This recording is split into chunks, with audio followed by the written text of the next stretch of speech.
puts into perspective just how brutal that one episode was for Jason and Stevie. That's a real sentence. Somebody actually wrote that.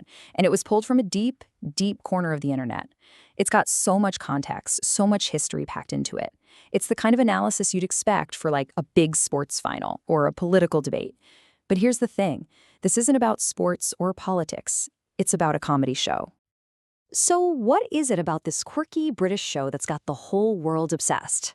How does it get fans to dive this deep, analyzing every single detail? Well, that's what we're here to figure out. Let's try and break down the secret formula of what makes Taskmaster, well, Taskmaster. Okay, so for anyone who's not in on the madness yet, let's cover the basics real quick. On the surface, Taskmaster is super simple. You've got 5 comedians, right? And they're given these totally bizarre, sometimes impossible-sounding tasks. They try their best, they fail a lot, and sometimes they pull off something amazing in a way you'd never expect. And the whole time, this really tall guy, Greg Davies, is judging every single move they make, just mercilessly. Sounds simple enough, but trust me, the real magic is buried in the details. So to really get why a show this absurd became such a hit, we kind of have to look at the world it grew up in.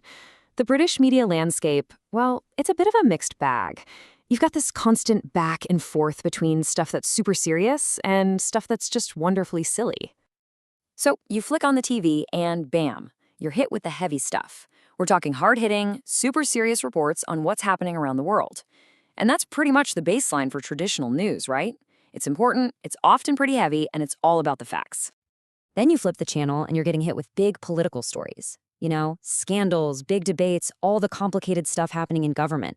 It's just this nonstop stream of really high-stakes, serious information. And then you get this. Squeezed right in between a hurricane and a political crisis is a headline about chocolate biscuits. I mean, come on.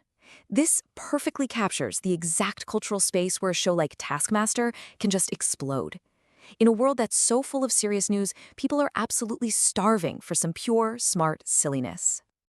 So, okay, the show definitely found its home in this media landscape. But what's the difference between a season that's just, good, and one that's absolutely legendary? It's not just about the tasks. Not really. The real secret sauce? It's the chemistry. It's all about the people. So that really makes you wonder, what exactly goes into making a perfect series? And this analysis from Den of Geek just hits the nail on the head.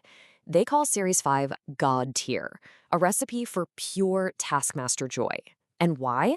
It all came down to the cast chemistry. Every single person brought this unique energy that just clicked with everyone else. Now, compare that to Series 6.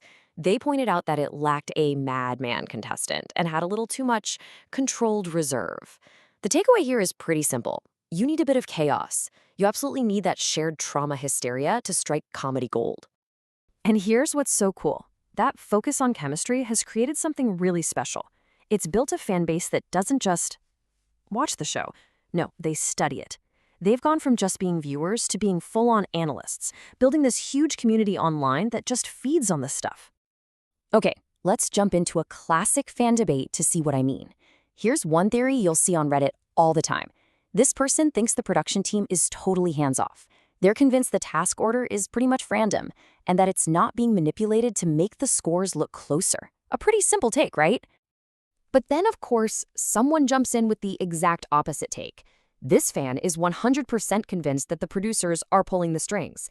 They believe the episodes are definitely ordered to make sure every single contestant gets their moment in the sun, making sure even the person who's doing the worst gets to win at least one episode. And then, just to add another layer, a third person chimes in with an even more detailed theory. They're like, okay, I agree that they're making sure everyone gets a win, but there's more to it. They think the producers are also strategically placing the funniest, most entertaining tasks throughout the series to keep the energy up from start to finish. I mean, this is the kind of in-depth conversation that's happening 24/7 in these fan communities. And this right here, this is the fuel for the fire. This isn't just random speculation. Fans are pulling up the actual data, like this table from Series 19, and they look at this and go, see, everyone did win at least one episode, which totally backs up that one theory. But then, they see Matthew Baton winning the first 3 episodes straight, and that kind of throws a wrench in the idea that they're trying to keep the scores close from the very beginning. And that's how watching a comedy show becomes a full-blown hobby. And of course, all of this deep dive analysis comes back to the single most important thing, the cast. So you gotta ask, how does the show get that magical chemistry right so often? Well, putting together that perfect group of 5 is basically an art form. And for the fans, the day the new cast is revealed, that's like a national holiday. Just look at the lineup for Series 19. It's a perfect case study in how they do it. You've got Matthew Baton, the beloved actor from stuff like Ghosts. You've got the super popular podcaster Rosie Ramsey. Then they throw in the absolute chaos of an American star like Jason Mantzoukas. And rounding it out, you have 2 amazing writers and stand-ups, Fatiha El Ghori and Stevie Martin. Every single one of them brings something different to the table, creating this amazing, totally unpredictable energy. And the hype is just massive. I mean, before Stevie Martin was officially announced, fans were playing detective, trying to figure out who the contestant with the initials SM could be. People were guessing everyone from British comedy royalty like Stephen Merchant all the way to huge American hosts like Seth Meyers. That whole game of speculation is a huge part of the fun. And just think about the talent pool they get to choose from. We're talking about comedians who sell out massive arenas, people like Michael McIntyre and Ricky Gervais. And then you have all the panel show legends like Jimmy Carr and Lee Mack. The UK comedy scene is just stacked with talent, which means every new cast announcement comes with this amazing possibility of seeing a comedian you love in a totally different, and let's be honest, usually very embarrassing situation. So, when you zoom out, what does the success of this wonderfully weird show really tell us about TV today? I think it points to a massive shift in how we, as an audience, actually connect with the stuff we watch. You know, a comment like this really says it all.